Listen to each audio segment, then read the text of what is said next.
Saya mengajak masyarakat dan jamaah untuk memilih pemimpin yang memperhatikan aspek ibadah, aspek sholat.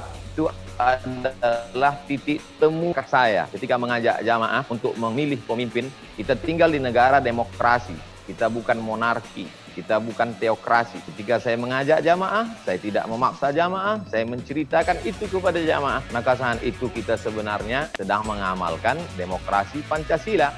Yang pertama, saya tidak menjadi fans orang, tapi ide dan gagasan.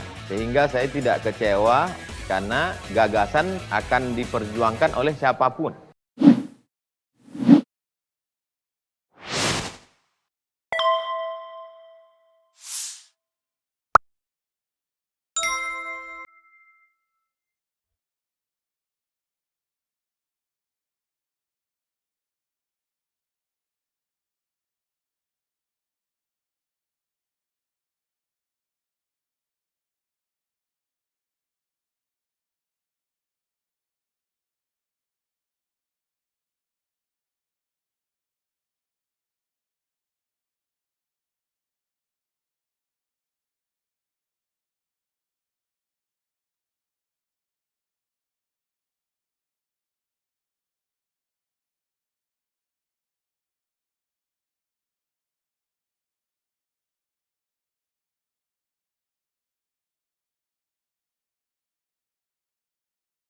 Tema kita ini adalah mengenai ulama dalam pusaran politik, ya.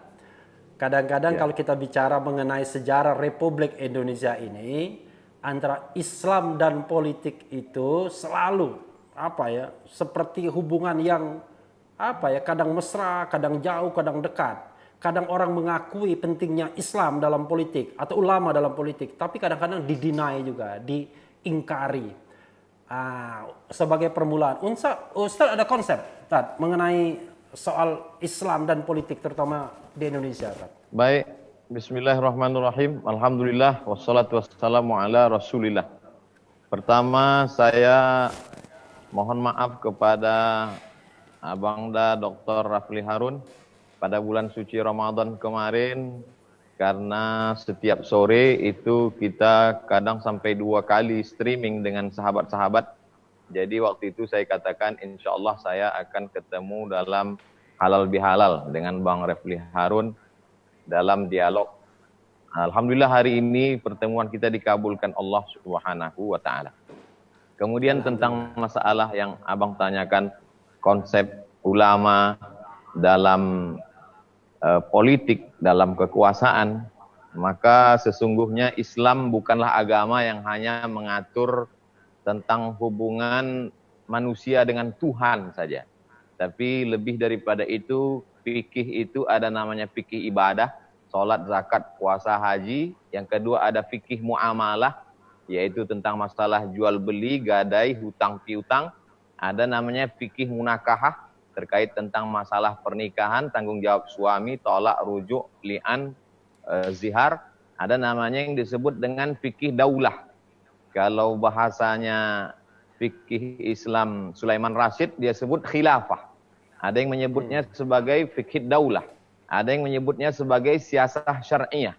Tapi sesungguhnya itu hanya nama saja, tapi substansi makna di dalam adalah bagaimana Islam mengatur tentang masalah kepemimpinan. Oleh sebab itu ulama tidak hanya menjadi holy man, manusia suci terkait masalah ritual, doa, tapi ulama juga mesti berperan. Dia menjadi sebagai seorang penasehat. Makanya kalau kita baca dalam sejarah bagaimana misalnya dari mulai kami di Riau ada kerajaan Indragiri. Dan kerajaan Indragiri itu paling tua, paling besar. Sultannya paling banyak.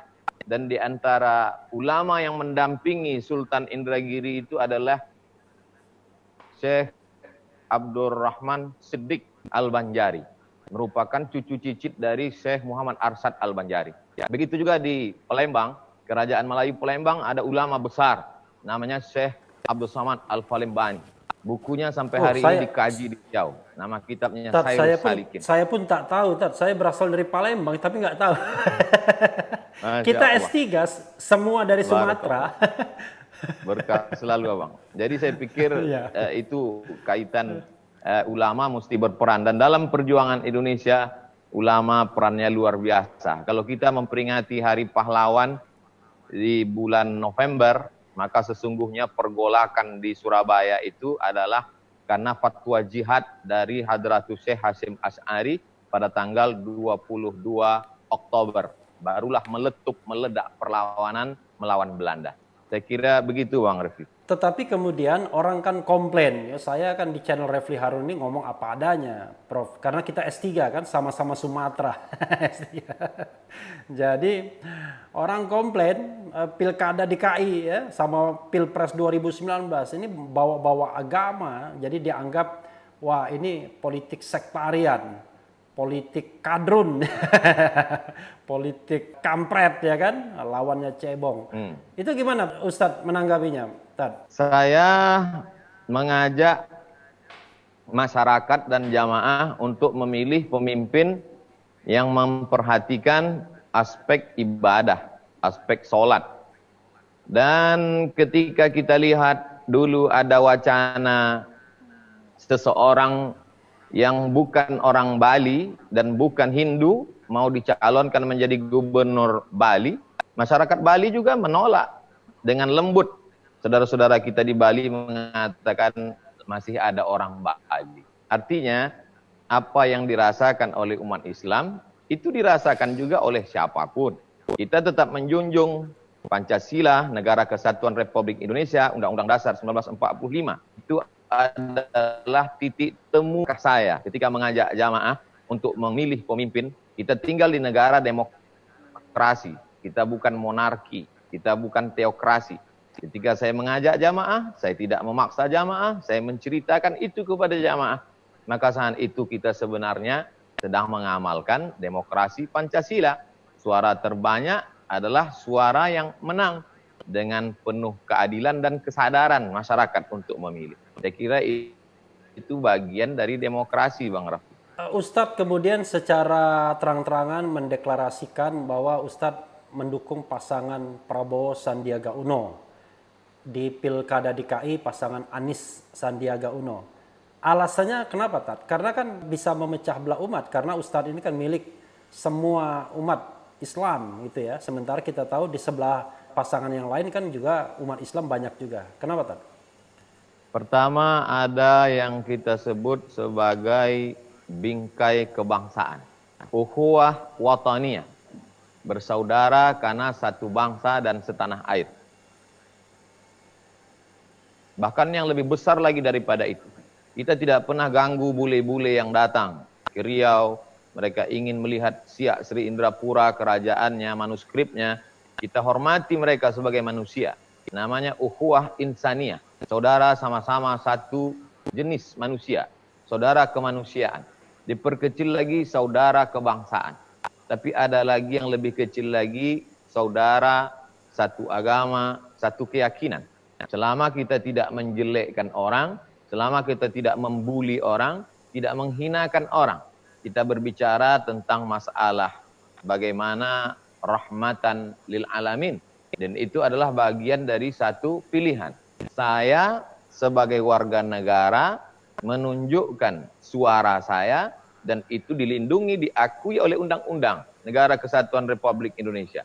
Jadi saya merasa bahwa ini berbeda itu dinamis. Dalam Islam kita diajarkan ada perbedaan mazhab Hanafi, mazhab Maliki, mazhab Hambali. Dalam perbedaan itulah ada simfoni yang begitu indah. Lau sya'allahu la ja'alakum ummatan wahidah. Kalau Allah mau, Allah jadikan kamu ini satu saja semuanya. Walakin liyabluwakum fima atakum.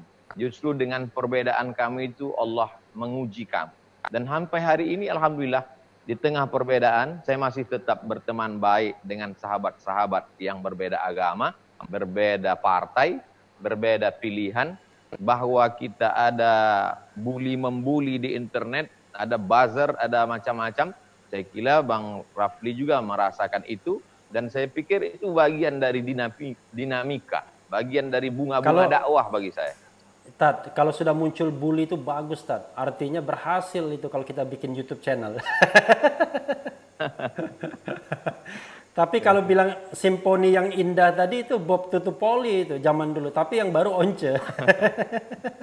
Saya sedang mancing Bang Rafli, masih ingat lagunya apa tidak? Oh masih ingat loh. Burung-burung pun bersenyanyi. Oke. Tad, tapi yang Ustadz dukung itu tiba-tiba masuk kabinet, ya kan? Ini orang bilang kampret ini kehilangan penghulunya. Mohon maaf ya bahasanya terus terang aja. Ustadz nggak kecewa, Tad. Dua hal. Pertama yang Ustadz dukung kalah, ya kalahnya 2 kali, Tad. 3 kali bahkan kalahnya kan. Dulu pernah juga nyapres, wapres, ya kan. Akhirnya masuk kabinet. Bagian dari orang bilang, wah bagian dari kolam cebong. Gimana, Tad? Yang pertama, saya tidak menjadi fans orang, tapi ide dan gagasan. Sehingga saya tidak kecewa karena gagasan akan diperjuangkan oleh siapapun.